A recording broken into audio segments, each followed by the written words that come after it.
ఈరోజు ఆయన ముద్దుబిడ్డ షర్మిలమ్మ పార్లమెంట్ కంటెస్ట్ చేస్తా ఉంది.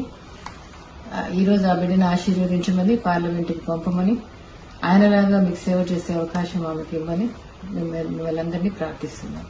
ఒకవైపు రాజశేఖర రెడ్డి బిడ్డ నిలబడింది, ఇంకోవైపు రాజశేఖర రెడ్డి గారి తమ్ముడిని వివేకానంద రెడ్డి గారి హత్య చేయించిన అవినాష్ రెడ్డి గారు ఇంకోవైపు నిలబడ్డారు. మీకు ఎంపీగా ఎవరు కావాలో, రాజశేఖర రెడ్డి బిడ్డ కావాలో లేకపోతే హత్య చేసిన అవినాష్ రెడ్డి గారు కావాలో మీరు తెలుసుకోండి.